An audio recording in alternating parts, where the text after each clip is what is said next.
We wear the crown of our enlightenment.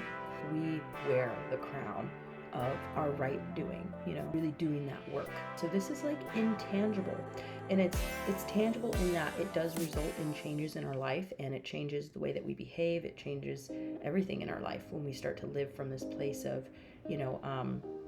kind of awareness and innocence and creative prosperity, right, and all this sort of thing, right? Okay, these are just the words that are coming to me. The only people who really recognize and appreciate that are other people who've put in the work. They can recognize it in you, and they can recognize it in the way that you treat them and you treat others and the way you live your life. And so we have one another in that way.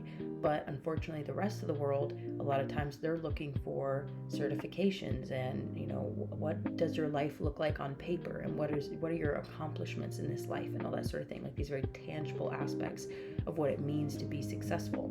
Whereas a lot of the times it's like in the spiritual world, like we're wearing crowns and we are warriors and we've overcome so much, and it's because of this, going within and all the suffering that we've had to go through, and then finding that inner light and bringing it back out to share with the world. And this is why I think it's so beautiful these days that we have these mediums and these ways of kind of sharing ourselves and that part of ourselves with the world, you know what I mean? And being able to kind of step out of the shadows when it comes to your enlightenment, when it comes to your lessons learned, and where you stand in the spiritual world. Whereas here, maybe in the physical world, that is very different than where you're at in the spiritual world. Like you, I feel like spiritually have many, many gold stars, okay, and a lot of abundance. And that's the importance of really, really embracing yourself and who you are on the inside, and your spirit, right? Because that is one thing that no matter what happens in this world, y'all, like I truly believe this, nobody can take that away from you. Nobody can destroy that. These are intangible, I'm hearing the word like immortalized accomplishments. These are accomplishments that nobody can strip from you, take from you, and you get to take those with you when you leave here. At the end of the day, at the end of the road, the only thing that you will have taken with you is what you've gathered, and you're victorious and you're very abundant in the spirit world. Once you know the truth and you dedicate yourself to it, and this is going to be tough for some people to hear, it's even tough for me to say because I hate it. It is quite frustrating. Those who essentially relinquish their pursuit of spiritual enlightenment, they throw their responsibility, that spiritual work, to the side. I really want to gain wealth, right? And now here's the thing, wealth and spirituality can go hand in hand. They can be balanced. You can have both, okay? But the concept is that when you decide that you are no longer going to be focusing on the work, and instead you're going to basically win at all costs, which means you don't care if you hurt other people, you don't care if you destroy or impact or harm the world, right? And that means, the environment, other people, whatever, right? Anything in your way. None of that matters to you, right? Let's say, hypothetically, right? Imagine this. Now, because you have totally abandoned your pursuit of spiritual knowledge and your pursuit is purely physical, right? Then it's almost like you're not held to the same standard. I know this is tough. You will be. But hear me out. It's like when you get to the end of that road, all of that you have abandoned and ignored is going to catch up to you. So it's this idea of those who are first shall be last, is because they've abandoned the heart of what's really important in this experience, which is how you use your energy and your spirit, right, through life. When you abandon that for other pursuits, it's not like that is just no longer a factor in your life and how things, play out, or what it is you learn and what you take with you. It is just abandoned and thrown off to the side. So it's not developing, it's not growing. So when you get to the end of this road and all you focused on was this temporary experience, then what it is you take with you is very little. You know what I mean? You don't get those gold stars, so to speak, right? So this is kind of also why like, it's complex, but it's not complicated. So let me just explain. So when it comes to reincarnation, right? A lot of people believe that, if you don't learn your lessons, so to speak, right? You don't get those gold stars, right? Because you didn't focus on that in this lifetime. All that temporary stuff was not what you were here to learn. You know what I mean? That is just part of the experience. So you basically have to start over. You have to come back. There's other things that you need to do in order to gain that enlightenment. That's the concept, right? So you really value spiritual lessons. You really value, trying to reduce the suffering around you. You don't want to harm people. You don't want to impact people. You're more focused on spiritual wellness within yourself and others. So this is about healing. This is about recovering from, healing trauma, whether that's ancestral trauma, being somebody who wants to plant seeds, okay, and mend harm, right? Mend these burn bridges, right, etc. Okay, so there's like lots of ways to describe this, but I'm saying if you're somebody who is more interested in, and you decide that you want to pursue this inner balance, so you're not living out of this place of like anger, greed. I want to live out of this place of peace, generosity, kindness, working together, creating harmony, right? So there's a difference in approach to life. So when you focus on those things, sometimes the physical aspect of that, when it comes to like wealth and power and all that sort of thing, those things are not always congruent, unfortunately. That's the world that we live in right now. And that's because of the imbalance, right?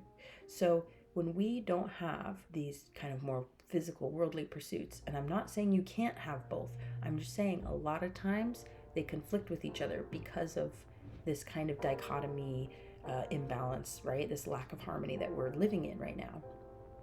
Because we really do impact the world around us, right? We create our own world. And when I say we, not just me, not just you, all of us together create this. So essentially, sometimes that part of your life will suffer because you're not willing to throw people under the bus. And that's one of the few ways to get to the top, is by being deceptive, by taking advantage of people, etc., etc., etc., right? So if you're living from this place of morality, right, and ethics, a lot of times, unfortunately, you may suffer financially. This is just being very blunt. Now, in a lot of ways, your decision to focus on what's right, and especially when you know what's right, you are held, fortunately or unfortunately, to a much higher standard in the spirit realm than some of these other people. So it's not like they're being rewarded by being like physically wealthy, because unfortunately it's going to catch up to them anyway. So really, who's really luckier? It's not about luck, it's about choice. These are just consequences of choices. So a lot of people unfortunately will abandon their spiritual path because they see, well, one of the only ways for me to get ahead is to be deceptive and to pull scams on people, or basically like raise my prices exponentially, and how can I it's like investment, right? Okay, so here's how I put it, is that if you are to, steal something, well, you didn't really invest in it, you just stole it, right? So then now you can take it and sell it to other people, and then you profit. That's what profit is, right? But if you invest time and energy and effort into something, and then you sell it to people, and then you make that investment back plus profit, then it's like you had to work a lot more, put in a lot more, so you profit less, right? So this is why, okay, this is what I'm trying to say, is that, the way that things have been set up by people who have abandoned the idea of morality and ethics has made it very challenging to even get to that level of wealth that those people are at, unless you engage in the same type of unethical practices. Basically what I'm trying to say, y'all, is that it's not worth it to do that. And a lot of people who want to remain ethical, unfortunately, suffer financially because they're not willing to do that. Because they're like, I've already dedicated myself, and I know what's right and what's wrong. And when I say right and wrong, it's really about balance and imbalance.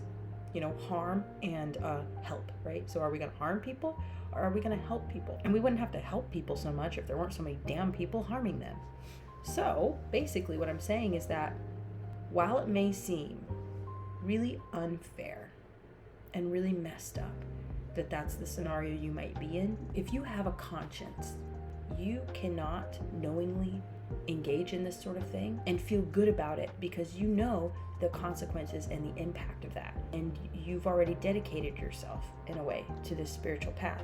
You wear a crown of ethics and morality, right? Because you've continued to try and make the right decision even when it was hard, even when you're suffering and you have nothing left, you know? But you're still not willing to steal, you know what I mean, from people. You're still not willing to harm people in order to get what it is you want, you know, to get ahead, whatever, because you know there's consequences for that in the spiritual realm. You're held to a higher standard because you know what could happen to you, and the harm you're causing, right? And the ripple effect it has in the world, you know? So you're held to a higher standard, and that sucks, because you're like, well, these people need to be punished for all their... They will be. And if they're not already suffering, they will, you know? So there's this whole idea of this karmic rebalancing that's happening right now. So if you stay on the path and you decide, no matter how hard it gets, I know that I have my soul, I have my spirit, I have my heart, and I know where I stand in the eyes of the universe, in the eyes of spirit. I know where I stand when it comes to my morality, you know? And so I'm not afraid of the suffering. I'm not afraid of, you know, the pain that I may go through, and I'm not afraid of, you know, I'm not afraid of death. I'm not afraid of any of that, because I know that what I'm taking with me when I leave here is so valuable. It's way more valuable than any of this. We are coming up to the edge of the turning of the tables. Like, we are the torch carriers. We are the people who will be stepping into these positions of power. And I know that, for a fact. I can feel it. And that's why there's so much prevention of us succeeding and becoming prosperous. That's why we're being put through so much suffering, because, you know, the people who are in power now, they really, really don't want to see us step up to the plate, because they already know. But I'm saying it's not up to them, you know? So stay on your path. Continue to do the work within, you know? No matter what happens, y'all, I'm telling you, it is way more important. Because like I said, when we leave here, that's the only thing we get to take with us, you know? And that is going to determine, like, where we go next, you know? That's just my belief system. You may or may not subscribe to that. But that's just how I look at this experience being a human on this planet. You know, we get to choose what it's going to be like here, and unfortunately, people have made choices that are now impacting us in a very negative way. Don't allow it to break you down to become that type of person, because you are going to reap what you sow. Don't worry, you will be rewarded for that. That's what I'm saying, is that it's all going to flip on a dime anyway. So if you can maintain your ethics and you can stand strong in how you feel and who you are and doing the right thing, then I feel like you're going to inherit the earth with the rest of your, you know, soul family who has been doing the same thing, who's been putting in that work. Because that is just, I don't know why, y'all. That's just what the message that's coming through, okay? And I do believe in, you know, prophecy to a certain degree as well. There's a lot of fucking false prophets out there, y'all. Watch out. I'll see you next time. Bye.